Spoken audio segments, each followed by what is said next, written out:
level.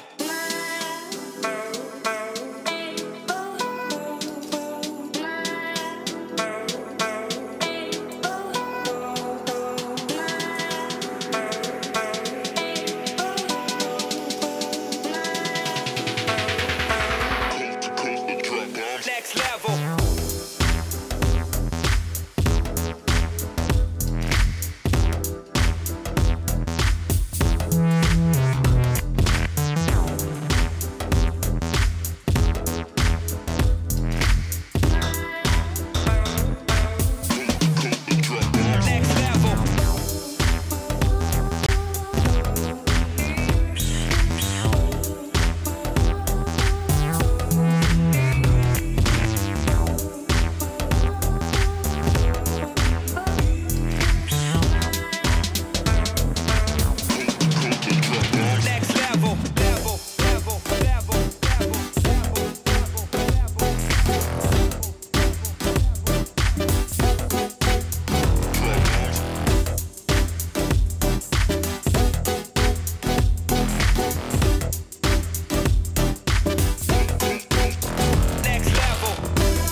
Hey, what's going on, everyone? Mike from Go Cell Phone Repair. I should say Go Cell Phone, Go Tablet, Go Game Console, whatever you want to fix. That's what we do.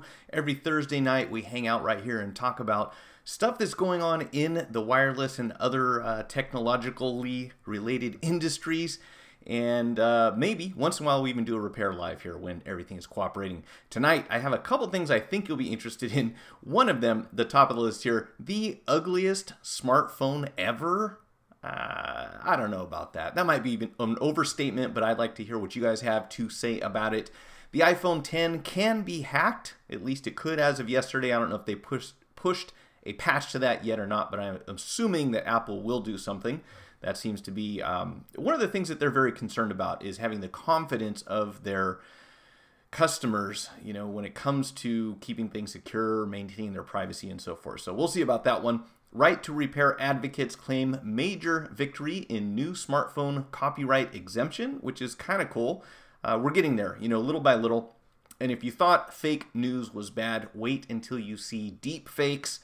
The future is looking really strange. We're going to find out, again, as long as everything cooperates, what Harvey sent in. I am dying to open up this package, so we might even push that closer to the beginning of the stream. And I have an iPhone 8 Plus that will charge but has no ability to communicate with the USB port. And I want to reach out to you guys and see if you have any suggestions on where we want to take this one. I have a couple suspect components on the board, but I'm actually waiting for them to come through the mail. So until then, I'm wondering what else we might be able to come up with to recover data from this liquid damage phone. We'll talk about all this and more right after this. Interruption. Let's see what's going on. You guys, I'm going to be really sad if this happens. So apparently YouTube knows how happy you are, because I've got a little icon on here that says stream health, and right now it says bad, potentially serious viewing issues. At the top, if the thing goes green, it says your viewers are happy. So I'm assuming you guys aren't too happy right now, and that is pretty lame. So worst case scenario, I might have to restart the stream. I really don't want to do that, but now, you know, it's weird. It just flashed green and then it went back to red. Let me see what's going on here. I just clicked another video and back and I'm all fine. That's so weird. Hey, what's going on, Beha? How are you? All of a sudden the chat lines pop up at once. Okay, yeah, so there's something going on with my connection as usual. You know, I've got great internet service until I try to stream live on YouTube. So if it gets really bad, you guys just put something in the chat. I'll have to restart the whole computer. I'm going to run a speed test real quick. In fact, I'm going to show you. I can't do that actually. Let me go to speedtest.net and I'll tell you if it's YouTube, if it's my internet connection, or if it's just someone conspiring to prevent me from getting this information out. Because I did mention something about right to repair, and it's like that and net neutrality gets me in trouble somehow. Do the icon change to yellow because someone leave the live stream? I don't think so. Yeah, maybe bad air quality. That could be it. So my download looks good, which actually it looks marginal. I'm getting about 86 megs. Down my upstream is the important one, so we'll find out right now. Yeah, I'm getting roughly 8 megabits per second, so we should be good. I don't know what's going on, if it's just YouTube or what. Don't do a test midway in the stream. Yeah, okay, well, I'll cancel it, but the test is pretty quick, and it says that I'm getting good upload. So I don't know what's going on. If I'm being throttled or something, I have my suspicions, but I'm going to leave it on here for a second, and if it doesn't improve, I will restart my modem, which sucks, because then we'll be out for 10 minutes. But sometimes this thing seems to fix itself, and I'm not even sure why. Now the dog is going to start barking. Okay, so image quality is going to suffer. I just saw a little stutter just now. Yeah, that sucks. Well, I'll tell you what. We will wait for the camera images until this thing starts working right. If and when, I should say. My CPU usage is good. Everything on my end shows that it's uploading properly. So I don't know what the deal is. Let's see. What if I pause my monitor? Yeah, I don't know. It says video output too low. God, this is frustrating. Why does this keep happening? I hate to continue, you know, if this is all going to be a waste. There's a pretty comprehensive video about net neutrality by the channel computer file. Okay. Yeah, well, all right, guys. I'm going to go through this first one. I'm actually on the wrong screen there. I'm going to go through this first one, and if things don't improve, then I'll try restarting the modem. I just hate to do that because then it delays everything for like 5 minutes. But check this out. This is a phone made by Ugliest, I think is the right name for it. Let me see if I can find the correct term here. So the Sharp Ugliest R2 compact smartphone being called a monstrosity that might haunt your dreams for the rest of your life. What is so terrible about this phone that would, you know, possess this person on BGR to write and title this as "It's finally here, the ugliest smartphone in the history of smartphones"? Well, here's his big complaint. Because let's be honest, smartphones pretty much all look the same nowadays, unless you're looking at something like a Razer phone or that one that we looked at on Monday. You know, most of them are very similar. They don't generally fold in half or anything like that. Here's the problem the guy has with it. At the top, there is a notch and it's round, and at the bottom, there's a home button. So there's not any symmetry between the upper and lower ends of the phone, and that's why he calls this the ugliest smartphone in the history of smartphones, which is just kind of funny to me. I mean, first of all, ugly, that's pretty subjective, right? But to complain about having a notch when it seems like the majority of people are okay with it, and then the fact that he's comparing it to the notch on the bottom, I don't know. Sometimes I feel like they're just coming up with whatever they can to write an article here. What's terrible is Snapdragon 84 and a 2500 milliamp hour battery. Is that what we're talking about here? Because yeah, that would not be good, I'm assuming. Yeah, so 845 Snapdragon, 5.2 inch, 2280 by 1080. IGZO LCD screen, Snapdragon 845, 4 gigs of RAM, 22 megapixel camera, 2500 milliamp hour battery. I get your point. Yeah, if you have a processor like that, you would certainly hope that you could at least get through the day, and at 2500 milliamp hours on a lithium-ion battery, probably not going to. It is running Android 9.0 Pie, and he says, thankfully, there is a bit of good news to be found in the story. It's expected to be released sometime next year, but it'll never make its way to the U.S. shore. So I guess another one we're not going to be seeing here anyways, but they felt that this was a good opportunity to poke fun at something that's different, which, you know, isn't everyone kind of getting bored of seeing the same phone all over the place? Wouldn't it be cool to have something slightly different? I suppose a lot of people would say no to that answer, to that question, but personally I like to see a little variety out here. Someone do something different. What do we have? A true depth camera system. Androids don't have complex 3D face scanning features, so he says. Let's see. So all along, they could have been using a much better and smaller notch design like the one on the OnePlus 6T. That doesn't, and then he claims that they're copying Apple, but there's a rounded notch at the top. So I don't know what you guys think. I don't personally see this as being, I mean, you're looking at the screen. And if you're not going to complain about the notch in the first place, why would you say this phone is so terrible compared to the others? Hey, we have good stream health now. I don't understand why this happens. Does everything seem to be running smooth on that end? Because suddenly YouTube says my viewers are happy because the little light turned green. I don't get it. A V12 engine with a Smart 2 gas tank. Has anyone caught the Nubia double screen? What? Nubia double screen back and front smartphone? I certainly haven't. Hey, Harvey, are you with us? Because before I open up this box here, I want to make sure that you were able to join. And if not, I guess we'll have to catch it on the replay. But I will wait until I see a comment in there. In fact, can I go on this thing and see who's in the chat? I think that only works if they're actually chatting, so yeah, whatever. In any case, yesterday there was an article on The Verge stating that the iPhone 10 can be hacked to pull your recently deleted files. I'll save you some reading here. If you want to check out the article, I will post the links in the video description after this is over. I didn't have time to do that earlier today because I was trying to set up this overhead camera, which hopefully will work with my fingers crossed.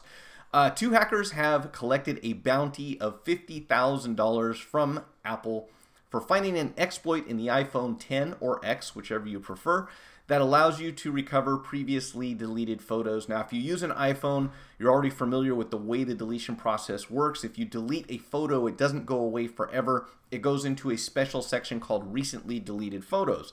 Well, you can go in and immediately delete it from there, or if you just leave it, then over a period of time, it will delete on its own. That can be a period of up to 40 days. So that stuff can be there for a while. Now, these guys apparently figured out a way to intercept this deletion process and to recover the photos before they're permanently deleted. At least that is the way that I'm interpreting this article. And why would you care about this? Obviously, they would need to have hands-on access to your phone in order to recover those files that you're worried about no one else in the world seeing.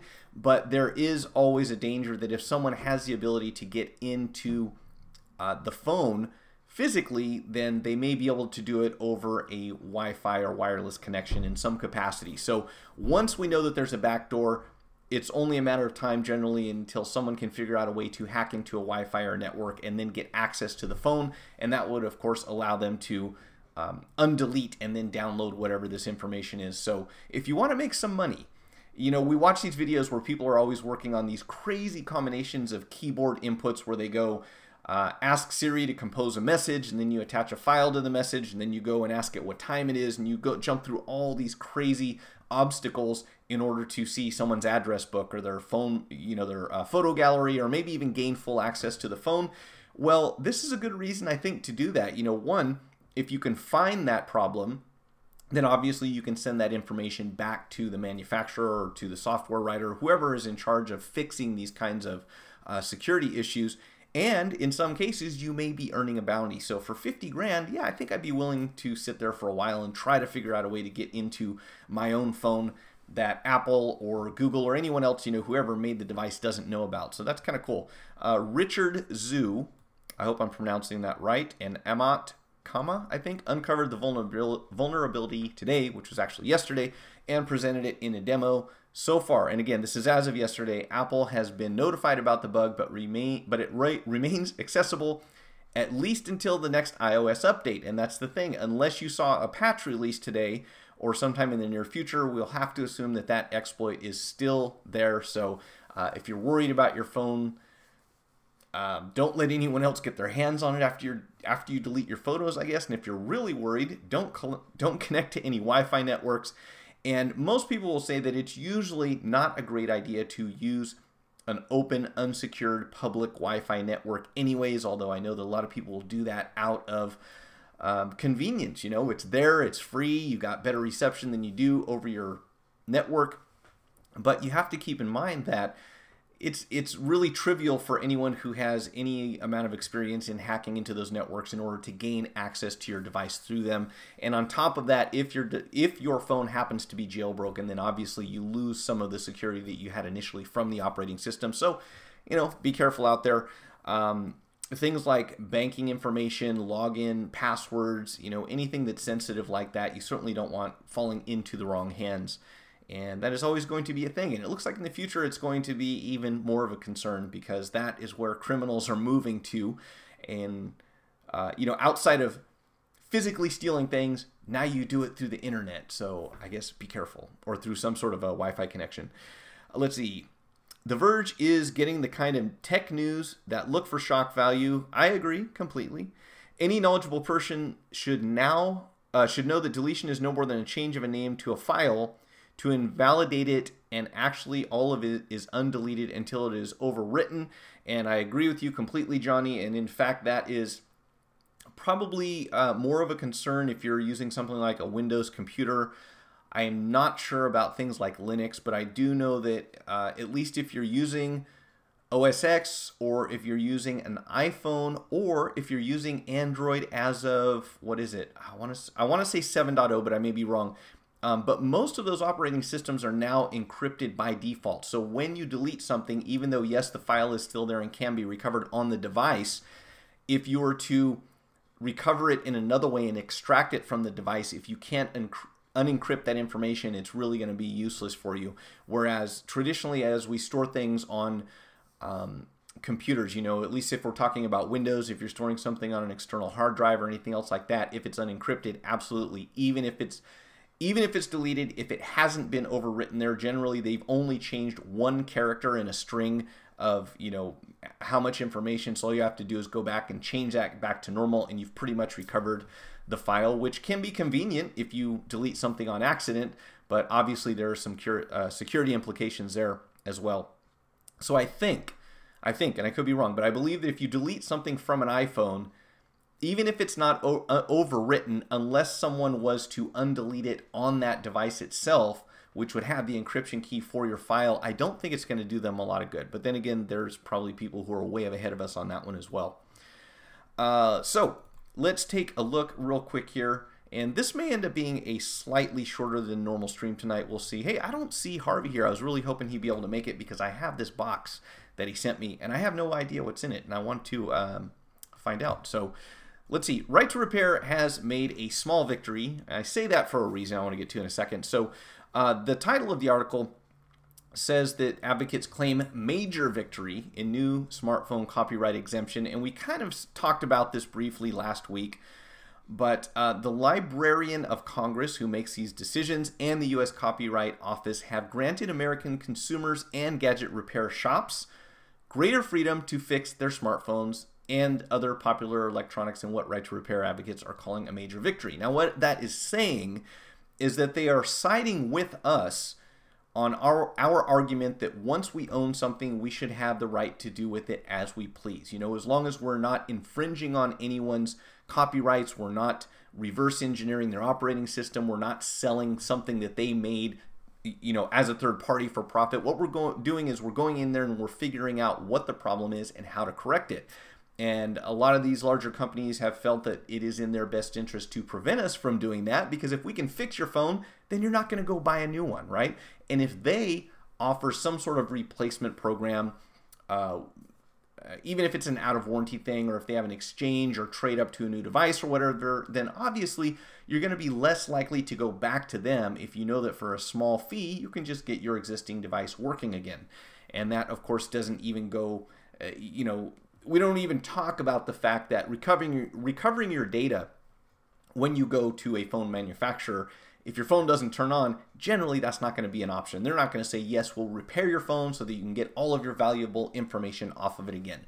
So with that said, however, the good news is that even though they've been fighting us this whole way and saying that we should not have a right to gain access to information, equipment, anything along those lines that would allow us to remedy these problems that we have with modern devices, the Librarian of Congress has said, no, that is not the case. If people have, in short, you should be able to fix your own phone. Now, what it doesn't say is that manufacturers have to make that easy for us. And this is why I'm saying at the beginning of this, this is a small step. It is a step in the right direction, and they claim a major victory. I think it's a major victory because we're really getting people who traditionally probably, I don't know what the right way is to put this, but there are a lot of people who are involved in making these policies that probably don't have the depth of understanding as to how a lot of these modern technologies work. And they are the ones kind of putting the rules and the laws into practice. So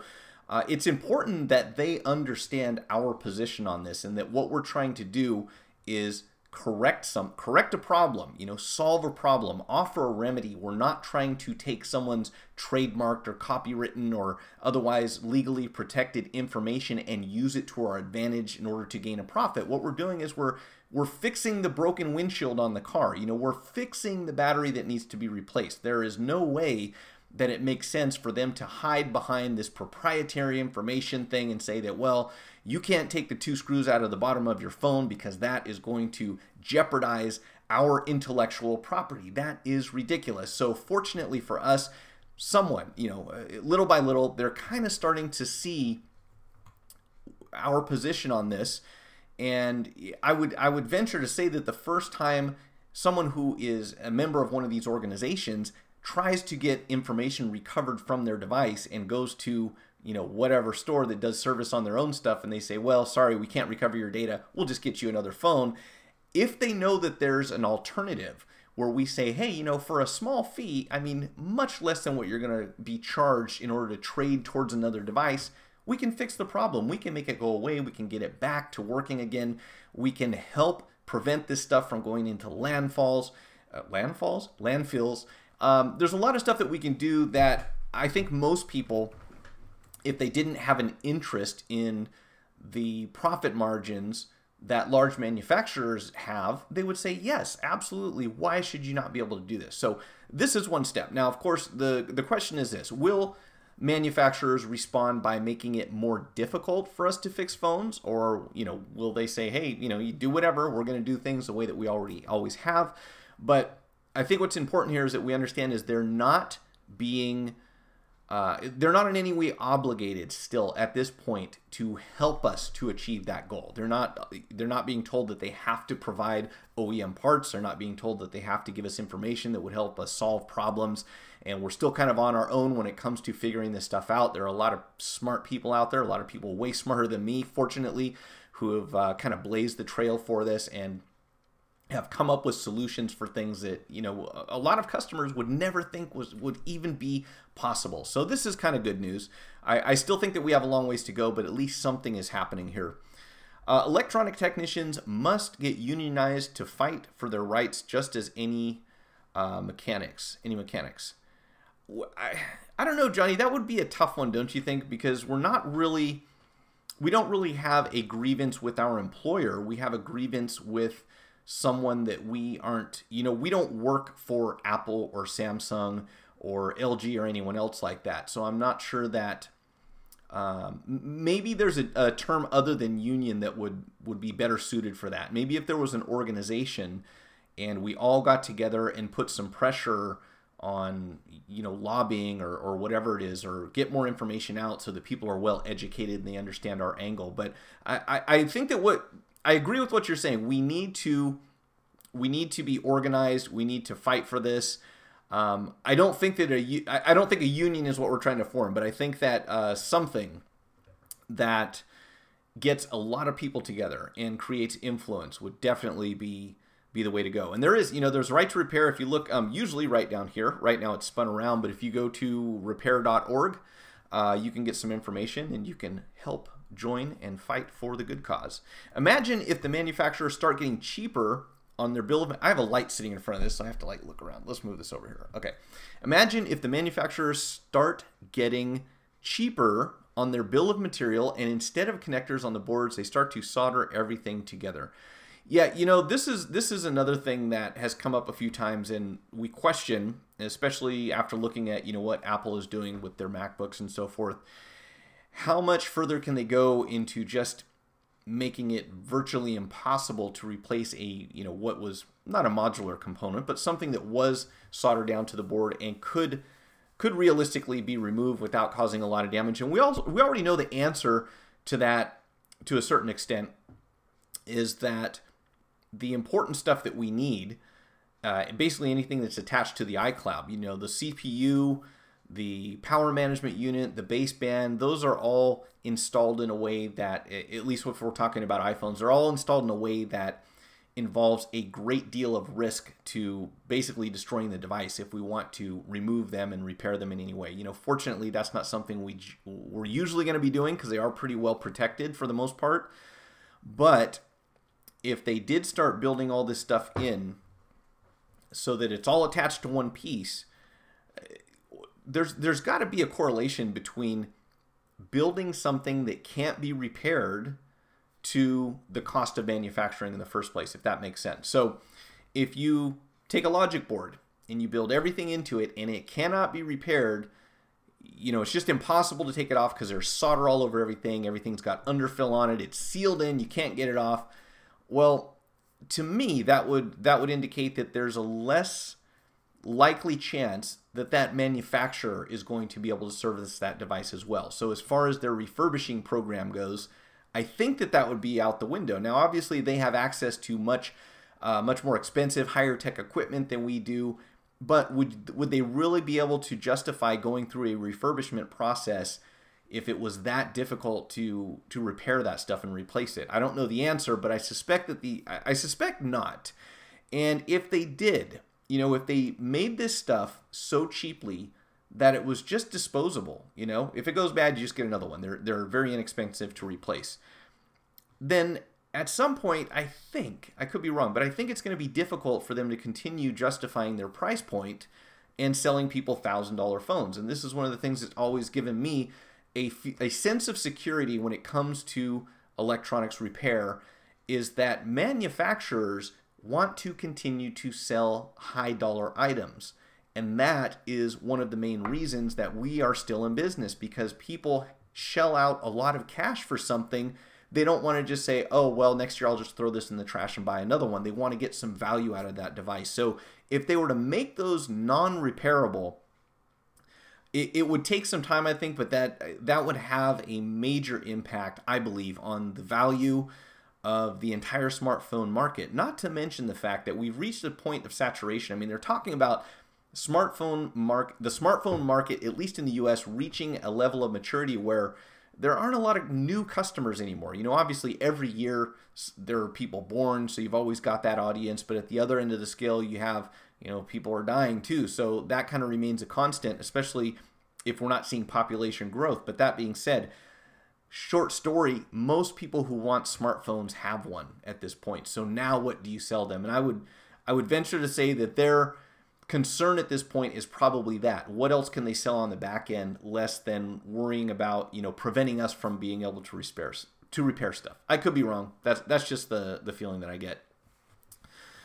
A phone that gets sold by less than $100 must be pretty much made in a way that is meant to be recycled instead of refurbished. Hey Nate, what's going on, man? You missed it. I did the iPad mini connector short video at the beginning of the stream because you had asked about that, and I'm not going to say it always goes as planned, but I had one that I got in less than 3 minutes, and on that one I actually tinned everything first and then floated it on with hot air. Anyways, I'll make a video out of that eventually someday. I've actually got so much stuff on my queue right now. I think the next one is going to be an Xbox One S HDMI that I did recently. So let's move along here. Again, I've got a package I want to open. I was hoping that Harvey would be here. It looks like he's not, but I did say I was going to open it Thursday, so we will get to that momentarily. This is pretty crazy. If you guys haven't heard about this already, there's something out there called Deepfakes. It's really annoying when they have a GIF image on here, but we've talked and heard about fake news, and of course, you know, it's easy to just call things fake news, but there is a lot of news that is not legitimate. So I guess that's a fair statement in some cases. So technology, if you haven't heard already, can make anyone look as if they have said anything they want it to. So this is pretty crazy, and it's not as sophisticated as it will be in the short term, but it's getting there. So in May, a video appeared on the internet of Donald Trump offering advice to the people of Belgium on the issue of climate change. As you know, I had the balls to withdraw from the Paris Climate Agreement, he said, looking directly into the camera, and so should you. This is according to TheGuardian.com. Now, I have not seen this video, but I have no problem believing this because I saw something at least a year ago where I wanted to say that they had Obama and a couple other politicians. And what they do, long story short, a lot of you have probably already heard about this, but they take a sample as little as a couple paragraphs of someone sitting in front of a camera, talking, looking at the camera, and we already know the level of sophistication on something as common as Face ID on your iPhone shoots out a little sensor, and it tracks all these, factors that you have on your face and your expressions and everything else. And these guys go a little bit further than just being able to identify your face. They can actually map it out and figure a way not only to reproduce your face and your expressions to pretty much look any way they want them to, but they can also take the audio and reproduce it. And again, with a sample as short as a few paragraphs, they can get all of the sounds necessary to basically make you recite the Gettysburg Address if they want to. So you can put someone in front of a camera, record them for a few minutes, and then go back and recreate that person's image. If you haven't already heard, they've actually got an artificial intelligence news anchor in China who does exactly this. So they've got an AI with images of someone who's spoken before. Obviously, they probably had plenty of time to get as many samples as they needed from him, and they can program this fake news anchor to say and do whatever they want to. So if you think about this for a while, as we move into the future, you know, little by little, it's going to become more difficult to know who's really saying what we think that they said, which is crazy.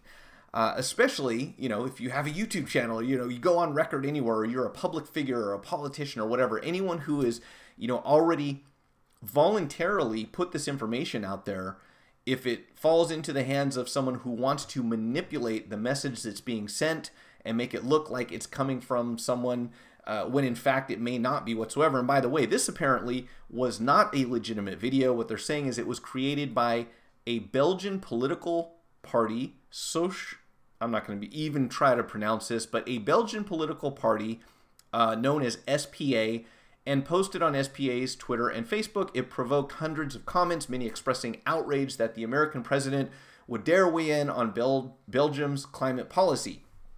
And if you listen to President Trump, you might think that maybe this is happening a lot. But one woman wrote, "What? Humpy Trump needs to look at his own country with his damaged, deranged child killers who just end up with the heaviest weapons in school." So, you know, you can see where I'm going with this. This is crazy. It's barely detectable at this point.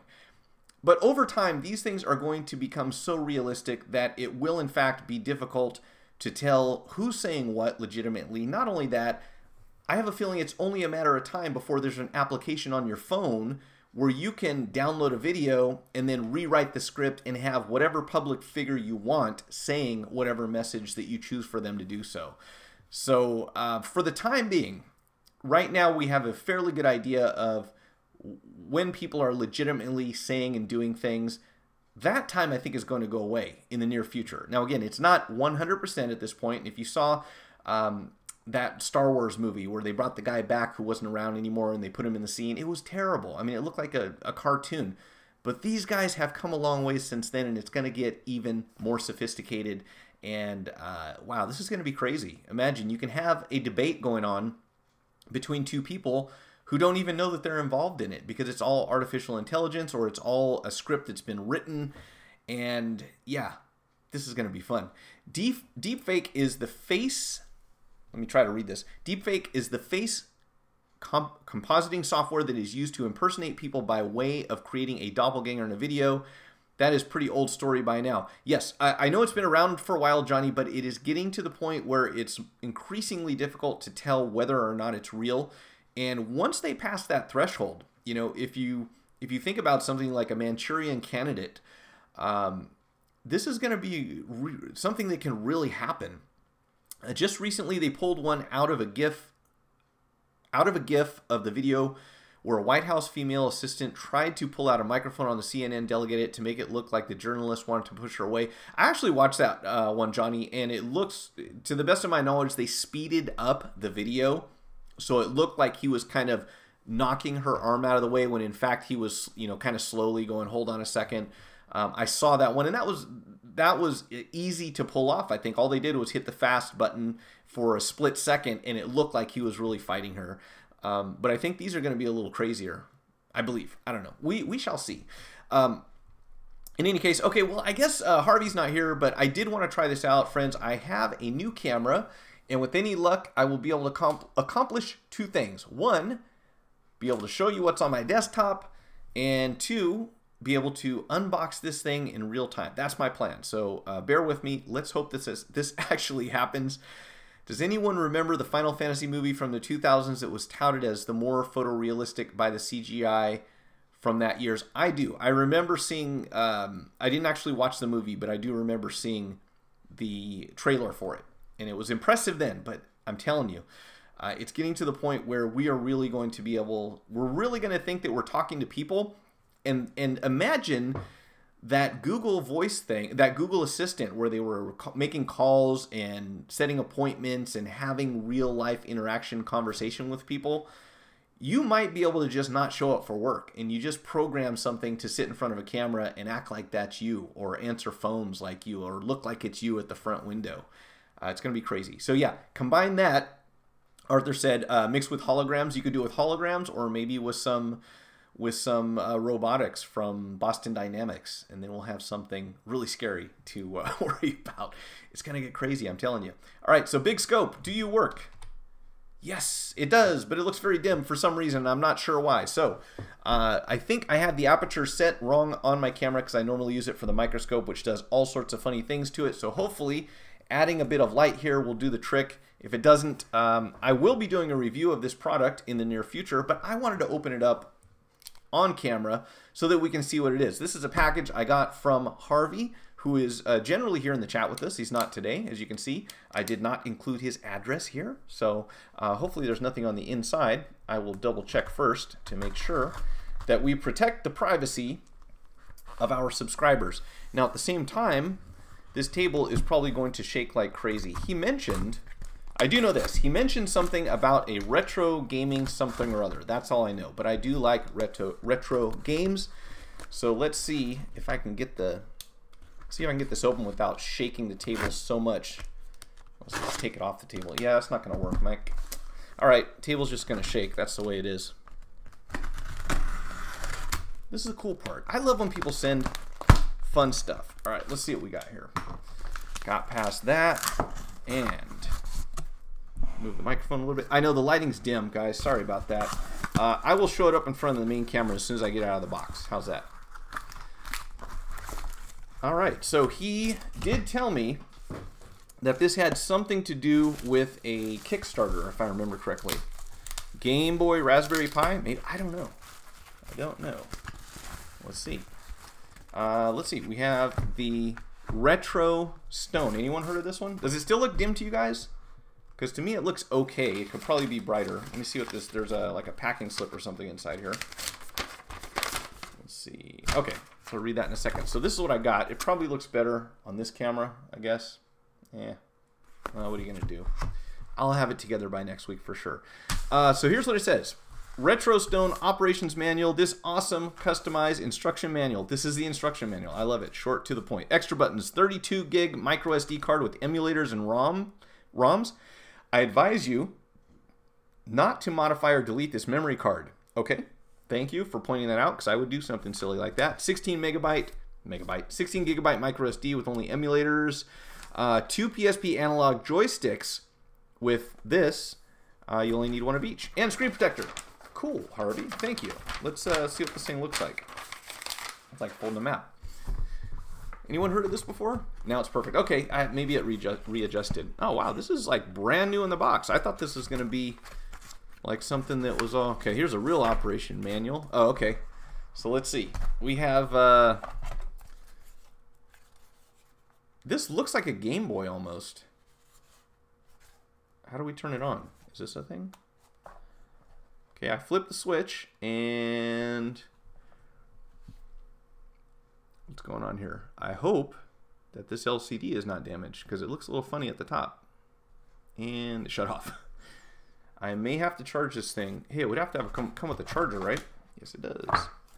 Okay, so we got SD. Oh, there we go. Okay, so nothing wrong with it. It looked funny at the top there for a second, and this is not going to... Don't give me a... Oh, it wants to flash. That's how dark my image is. Okay. So this is starting up. All kinds of stuff inside here. I'm going to do some sort of review on this thing. I don't know what the blue tape is all about. Can we focus this a little better? How's that? Whoa. Okay, it's going to start doing all kinds of crazy stuff here. I hope I didn't break it. Take off the protective film. Does it have protective film on here? Well, it's got like protective tape all over the place, but let's do that. Can we get this off? Harvey, what is the purpose of the blue tape? I don't want to mess anything up. It is a Raspberry Pi built into a 3D printed Game Boy. Seriously? It's got 1,892 games available. So that's kind of cool. Oh, look at this. Atari. It's got the E.T. game on the front of it. That is funny. Oh, here we go. Game Boy Advance Virtual Boy. Are you guys seeing this?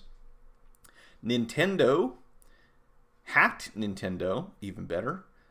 Super Mario. I know it probably looks a little funny with the frame rate being the same as the cameras. Hacked. Wait, what was that? Hacked what? Hacked Super Nintendo. Nintendo's. What was that? N64. Mega Drive. We got Sonic. Wow, this is cool. Hey, thanks, Harvey. I'm going to check this out and do a more in-depth review and play some games later on. That's pretty cool. Oh, there's all kinds of games. Almost 1,900 games on this thing. Right on. All right, so let's shut that down. And now I have a question for you guys, especially you, Nate. Maybe you can help me with this. I think I might have ran this by you once before, but I am waiting for a part to come in for a phone. Oh, and by the way, Johnny, anyone else who's interested, last couple weeks ago, I was asking if anyone knew whether or not, let's go back here for a second. I was asking, oh, that'll work. If anyone knew whether or not the speaker amp driver on the iPhone 8 Plus was required to boot, and the answer is yes. So I could not get that phone to do anything, wouldn't go past the Apple until I put that one back on. So that was a yes to that. And this is as of, I think it was 11.1 or 11.4. So I would assume the same thing is true on 12. And it looks like on the iPhone 8, the iPhone 10, that they're just going towards more and more of everything has to be working or else your phone just doesn't boot up at all. So, you know, I think rather than making it impossible for us to remove and replace the components on the board, I believe that they're kind of making it so that if one little tiny thing fails, the whole phone doesn't boot up at all, doesn't go through, you know, you get stuck on the Apple or whatever. And that's discouraging because you don't need all that stuff just to recover someone's data or even to use your phone as a phone. You know, even if you just want to dial 911, it doesn't matter if the home button works. It shouldn't even have to be there. But I think this is what we're going to see more of in the future. Even if we get legislation that says we should have right to repair, they're going to say, well, yeah, but we don't have to make it easy for you. So that's unfortunate. And it's really bad for the customers as well. Mike, hey, Harvey, I didn't know you were here. Take off the blue tape, he says. Yes, sir. I didn't know if that was holding it together. I didn't know why the blue tape was there. So let's go back and I will take off the blue tape. Let's see if we can refocus this and get a little better on the light. Is that better? Yeah, it doesn't seem like it does. Harvey has spoken. I wasn't sure, Harvey. It looked like the tape was there for a reason. So is it in fact a 3D printed Game Boy? Is that what I'm looking at? And if not, what's the tape about? All right, so you can kind of see. We got controls and everything down here. Maybe that was to get past customs or something. Okay, so it's not falling apart or anything. Tape's not here to hold it together. I didn't know. But it has a heck of a wrapper on it. Thank you for using the painter's tape, though. It's much better than people putting the real sticky stuff on here that you can't get past. Okay, give your kids one of these for Christmas and wrap it up in painter's tape. You will keep them occupied. You know how they generally tear through the presents in like 10 minutes? Put this on there instead. And you buy yourself some time. So, in any case, what I have, just wanted to preserve its new status. Okay, cool. That makes sense. That makes sense. Oh, look, there's buttons on the back, too. Okay, so obviously, I'm not going to be able to do a full demonstration of this right now. I want to get familiar with how it works and check out some of the games, but this is pretty cool. It has more games than I will even ever be able to play because 2,000 is a lot. That's a big number. But if it has some of the cooler ones, I will put those into a video. In fact, does this have an HDMI out or anything like that? Because it's got like 4 USBs at the top and it looks like a network connector there. Oh, sorry, I know I can't get close to the camera. Everything goes blurry here. All right, so that's what it looks like. I got most of the tape off. That's a lot of tape. That is most of the tape. And I actually turned it off because I don't want to run down the battery. But Johnny said take off the protective film. So let's see if we can do that at least. There we go. All right. What the heck? I'll turn it back on real quick while we're waiting. Man, see that, Harvey? When that came on, I thought for sure that it got broken during shipping or something. I was like, no. But that's just how it boots. All right, so that's enough of the blue tape, I think. There we go. Oh, it made a sound, too. Retro Stone. I like it. The tape was just meant to fool customs regarding Nintendo patents. Perfect. I wonder if I can zoom on this thing a little bit. Can we zoom? Does that work? Oh, it works somewhat. And then it goes out of focus. There we go. Better for the lighting, maybe? I'm still learning how to use a camera, folks. I'm not a photographer, that's for sure. There we go.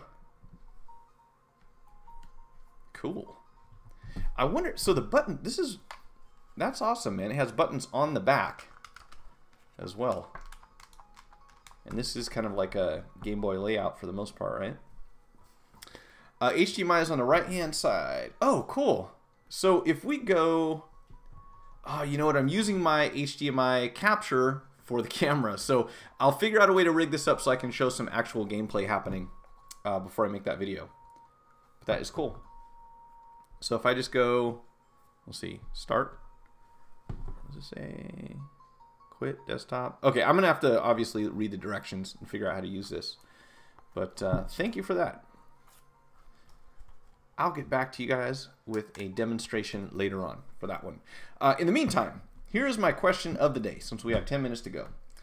And if anyone has, I kind of have my theories already. So I've got an iPhone 8 Plus that I'm doing liquid damage data recovery on. Yes, your favorite and mine as well. Now here's the thing.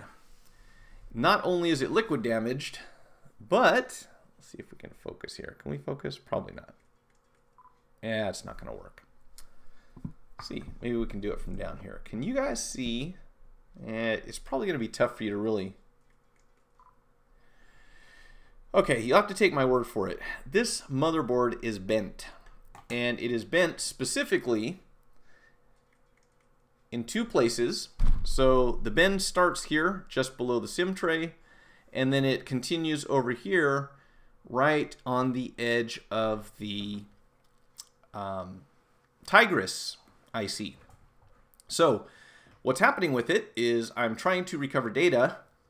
I relieved a short on VCC main and one other line, so it will actually boot up. When the phone starts up, One, it says iPhone is disabled. We're all familiar with that screen, right? But it does show the owner's wallpaper in the background. So I believe that the information is still on the phone. I would connect it to iTunes, but here's the thing. The phone will charge, but it does not have any communication between this and the USB. So when you plug it into USB, it stops the phone from charging, and it no longer, it doesn't recognize the phone as a phone. Like nothing shows up on the computer at all. Mac, PC, it doesn't matter.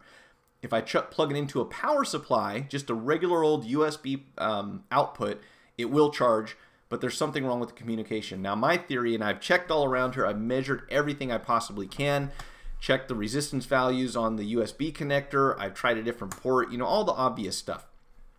And my assumption is that the problem is somewhere in the USB system, most likely in the Hydra and or Tigris chip, and coincidentally they are both right in the areas where that bend is located. So I looked very closely at Hydra, and it doesn't look like you know, how can you tell, right? But my suspicion is that there's a pad that lifted underneath there, or something actually was damaged by the water because it was pretty severe. And in addition to that, when I went and removed the Tigris chip, there's a large capacitor right above it. It is a 25 volt 0603. When I pulled it off, underneath it looked like it was burnt. Now it tested normal, like the resistance was okay, so it's not shorted, but it could have failed open. That's kind of my guess. What do you guys think? Sounds like the USB restrictions on iOS 12. You'll need to type in the password before plugging into the computer. Well, here's the thing, real world. When you turn on the phone, all you get is iPhone is disabled, connect to iTunes. So there's no prompt to actually enter the password. It just wants you to connect it to iTunes, and I'm kind of assuming that it may ask to update or restore, in which case I think if we update it, we'll still be able to get into the phone, but there's no option to enter the password. And if that is the problem, then I'm going down the wrong path here to try to figure out how to get this thing recovered, because I went ahead and pulled off the Tigris chip. I ordered a replacement. It should be here in a couple days, because that is on where there's a major bend on the board, and I suspect that that's like my #1 culprit. And I can reinstall it, but I had to wait until today when that capacitor came in, because I don't trust the one that was on there previously, because it has a big dark spot on it. It looks like something went bad there. Vibrates when plugging in the phone. Phone vibrates and never shows charging. Well, this one powers up. Like, I mean, here's the interesting thing. If you connect a USB cable, it will boot the phone up. But as soon as the phone boots up, it doesn't charge, it doesn't show up on iTunes, and it says connect to iTunes. But before that, it briefly flashes the wallpaper that's on the phone. So again, this is my reason to believe that the information is still there. And I'm hoping that by replacing the Tigris chip and that capacitor that looks pretty terrible, that will solve some sort of problem. But you just made me, by mentioning that, I hadn't even thought about that, is if this is an iOS 12 thing where it's locked out, and I think Nate and I had this conversation also, then if it's not the latest version of 12, I'm hoping that we can do an update. Ah, man, but so will that security prevent you from updating your phone? I don't know the answer to that one. If you have a phone that is disabled because of the new security on iOS 12, would that also prevent you from even being able to update the phone? Because if so, then I'm locked out. There's no way to enter the passcode, and this is going to be a huge waste of time. And I hope it's not, because I've got a few hours into this already. So, anyways, the rest of the components that I need are supposed to be here by Saturday. I'll let you know the outcome at that point. But if anyone has any suggestions on this, or maybe knows of a way that I can get around it, I'm certainly open to suggestions, because the important thing is here we're trying to recover data, and at this point it doesn't look like that, you know, iTunes is cooperating in any way, and the phone is telling me to connect to iTunes. That's the frustrating thing about it. Let's see. If there would be a headphone jack, you could use a serial over headphone to access the board, just like those credit card scanner. What about trying to hook up a headphone to lightning adapter and then a serial connector? Wouldn't you have to have an application that supported that connection installed first, though, Johnny? I haven't tried that, but that would be interesting if it did work. But updating might activate that feature. Yeah, good point. Once it's disabled, there's nothing to do about restore, I believe. Drive savers, company type repair. Yeah, well, drive savers can't do anything with iPhones because the data is encrypted. So if they can't boot the phone up and get past the security screen, there's nothing to salvage, right? What happens when you put the rubber pad back? What? What rubber pad? Harvey asked me what happens when you put the rubber pad back. I'm wondering if you're... There was no rubber... Which rubber pad are we talking about, Harvey? There's no rubber pad. I just have capped on here right now to keep things from moving around. Let's see, zoom in a bit more. Yeah, that's as far as we can zoom. I'm not sure what your... Does it go into DCU mode? No, Johnny, it will not... it will not boot into DFU mode. I tried that by using the home button and connecting the USB. I've tried it by using the volume buttons and the power button. I've tried everything I can think of, and I cannot get it to go into DFU mode either. But I am confident the information is still there as long as we don't restore it. The thing is, how to get past this iPhone is disabled screen is that's where I'm stuck. So if you guys think of anything later on, please feel free to put that in the comment section. I know that the owner of the phone will be very happy to get their information back. And I certainly would be happy for this to have a good ending and not Apple locked us out of this, because that's pretty lame. But it wouldn't be a huge surprise either. Definitely not making it easier. There's a little more light. Does that work? Oh, now I'm going to... Let's go from here. Yeah, I'm going to have to adjust. I'm going to have to learn how to use a DSLR, apparently. So I got it all set up finally to work good under the microscope, and now it doesn't work so good on the desktop. Let's see, can we shift here? Let's see, put it into recovery mode and try and update. Remember on the 8S, it's not the same method as the iPhone 7, no home button involved. Yeah, I think, what is it, like up, down, power, or down, up, power? Whatever it was. I did it according to the instructions, and it never went into DFU mode. I'll try it again, maybe. But I hope that updating doesn't actually activate the feature that you're talking about. And I want to say when I was talking to Nate, he said, Nate, you said that you've got like an hour after an update in order to put the passcode in, because I have the passcode. So that's not a problem. It's just a matter of being able to enter it in time. What happens with... Oh, okay, so yeah, you threw me off there, Harvey. I wasn't sure what you're talking about. I just got back from helping a friend move from the fires. Yeah, everyone, in my part of the world here, and Harvey's as well, we are breathing smoke and ash and everything. Like, you can hardly go outside right now. It's pretty bad at the moment.